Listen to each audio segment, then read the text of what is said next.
Hey everyone, I wanted to come on here and give you a quick update on how I am doing and the recovery process. But before I say anything else, I do want to say thank you to all of you that took the time out of your day to watch my video and to send your love and prayers and your very thoughtful, encouraging words and some pointers on different creams and oils and home remedies to use on facial scars, which has helped tremendously. So I want to say thank you. I hope you guys stick around and I can maybe make you laugh and maybe give you some ideas on some DIYs and show you what is out there at good bargain prices. So with all that said, let me fill you in. First of all, if you don't know what is going on, I will link the video down below. Pause this one, go watch that, and come back to this. But happily, I can say that the burning sensation in my nose is gone. I don't have that. I no longer have the metallic taste in my mouth, so that's gone. Although the new symptom that just started up is I've been having more drainage out of this eye, and I had a little bit of drainage coming out of here, and it smells like onion. I know it's weird. I have no idea why, but it really does smell like onion. And right away, I thought to myself, I smell like a pot roast.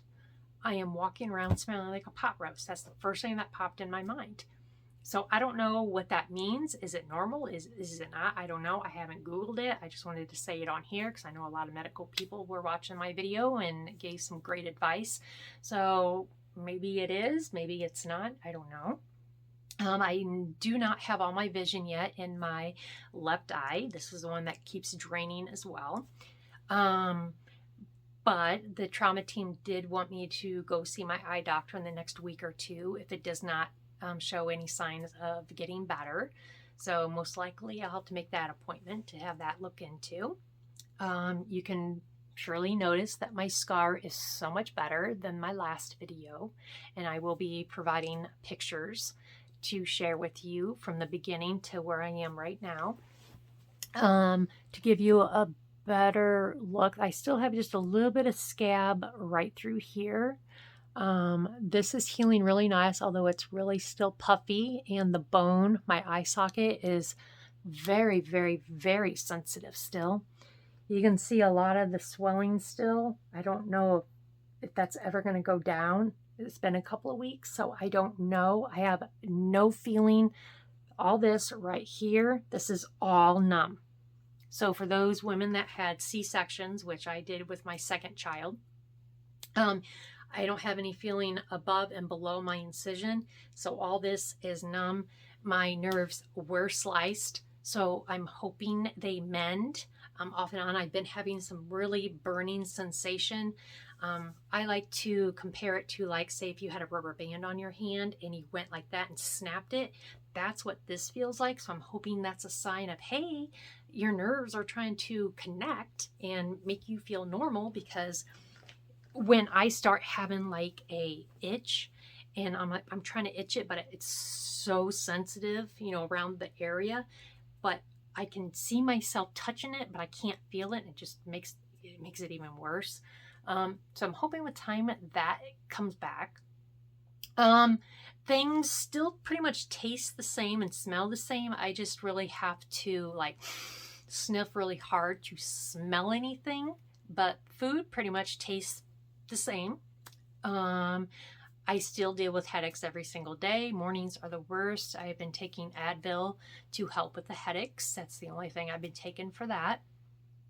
I know someone else had asked what other medications I was on, if I'm taking anything else for anything, and I'm not. I'm trying to think what else. A lot of people are asking how my son was doing. My son is doing great. He is 14. I actually have 5 kids, and I did give birth to all of them. I have a 27, 25, 21, 16, and 14. 4 girls and my son. And I just have the 2 that live here. The other 3, they have their own place and husbands and boyfriends and everything. And, you know, it just sucks that my son had to see that. And that does bother me every single day, knowing that my, you know, my little man, as I call him, had to see his mom on the floor bleeding and screaming in so much pain. And he kept his cool. He called 911. He helped his dad, you know, put the cloth on me and hold it tight. And he did really, really good. And I'm very proud of him. And for my husband, um, you know, it happened during the day where the kids would have been in school, but they had not started school. But if it happened any other time, you know, or if my husband wasn't here because he's been working from home the past few years. So I honestly don't know where this would have ended if they were not here to help me. I will be taking you back into my room, and I'm going to try to give you more of a better look at my fan. My husband did replace the glass globe underneath it, which I was not aware that he was going to do. And I just noticed it the other day. And I'm like, when did you put that up there? So you will see the glass globe. It's not the exact same one, but it's pretty much the same shape and everything. I will show you the broken one and more of the scene. I did blur out a lot of the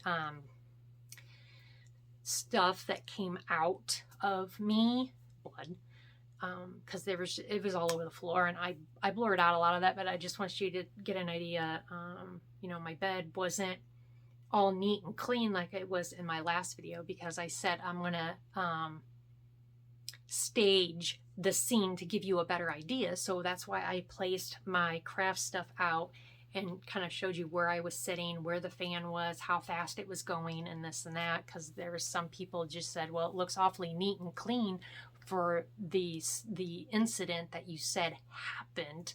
So I just wanted to make that clear to you guys that, you know, I did set that stuff up, but those are the exact same things that were on the bed.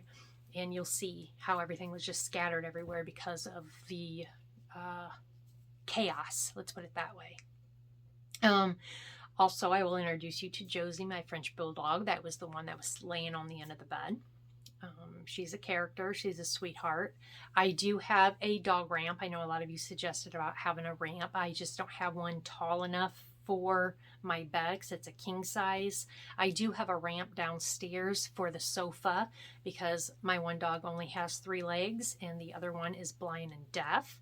And then of course Josie, she's a little plumpy little thing, so she uses that ramp as well. So I do take very good care of my dogs. She is doing fine. Josie is. She was never harmed. My son was able to get her off the bed, and he put her in his room and shut the door so she wouldn't get glass in her, you know, or anything, and just keep her out of the way. What else? I do have, I'll show you off and on through here. They took a trauma panel, which I think it's all blood work that they checked, and there's a lot of, most of the stuff was okay, but like the CO2 and I don't know, just all these, I don't know, some of the stuff I don't even know what it is, but I know some like my blood count and all this and that. A lot of this stuff was really low, was really high.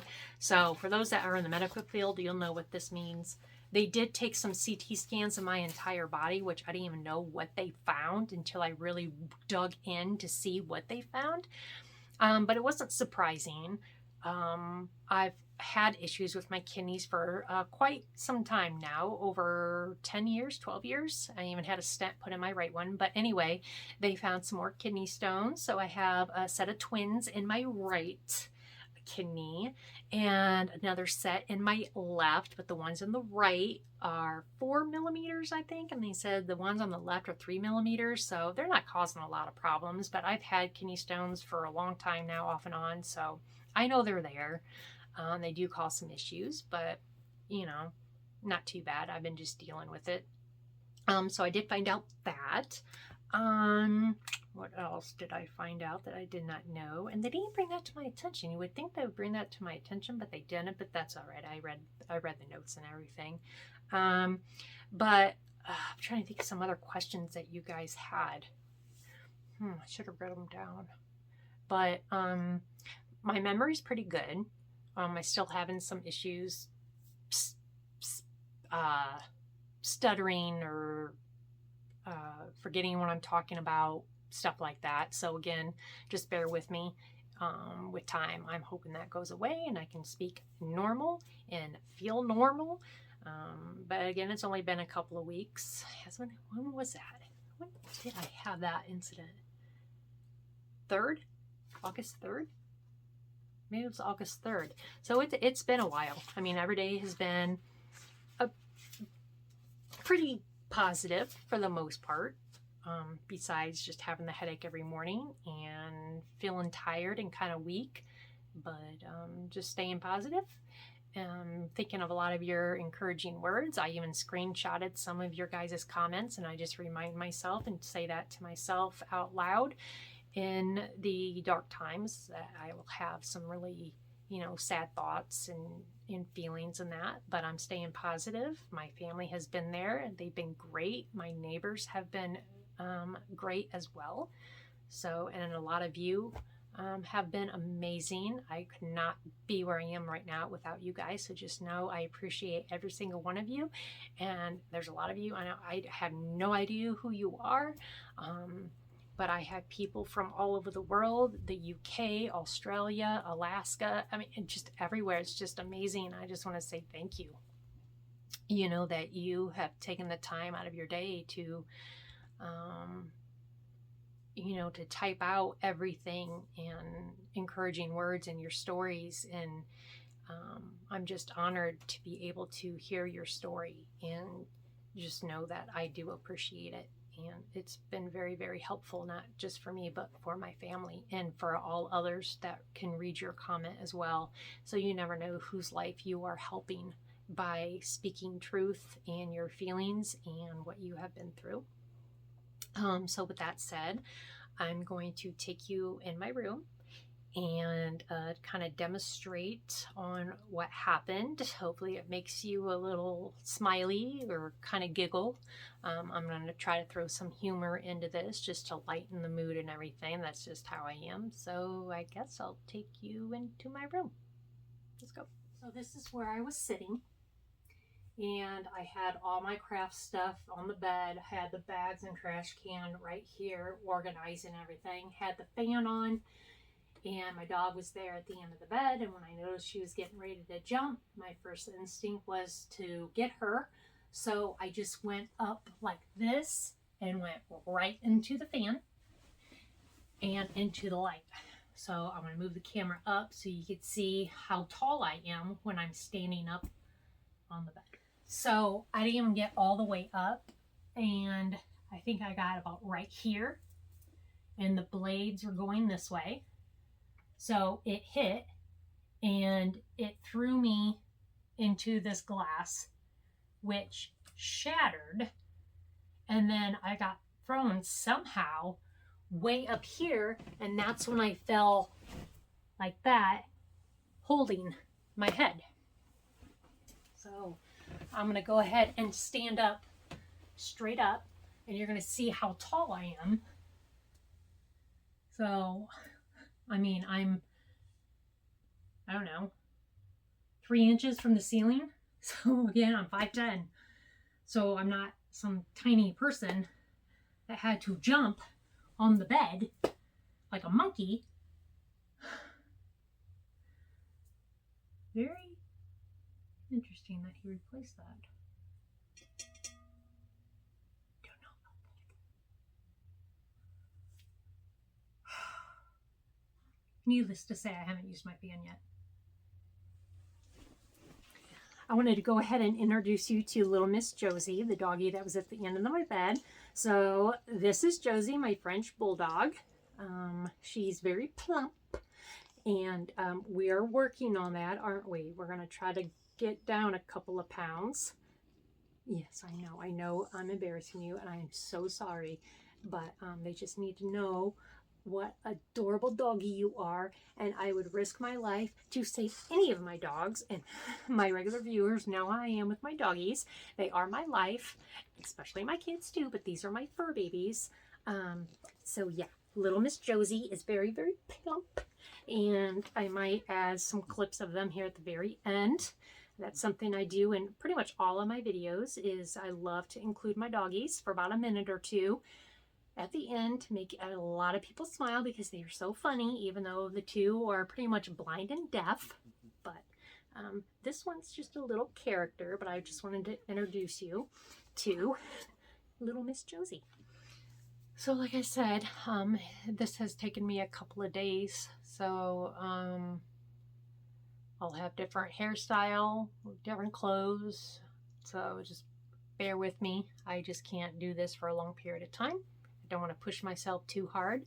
I'll get flustered. So I just hope that maybe my encouragement and my story can help someone out there. Just beware of ceiling fans, I guess. I mean, I've had a ceiling fan for 20 some years in this house, and not once did I ever thought about it being something that could take your life. And it can always it could have been worse, like my throat. If I probably would have stood up any faster or went any higher, it could have been my throat. And there's no way I'd be here right now if it was my throat. Let's just put it that way. So there's always a reason for everything. You might not know right away why something happens, but maybe with time down the road, it all makes sense. So with all that, again, I want to say thank you to all of you for all of your love and support and for taking the time out of your day. So I hope you all have a wonderful, beautiful, safe day. And I will see you in my next video. Bye, guys. Keep smiling.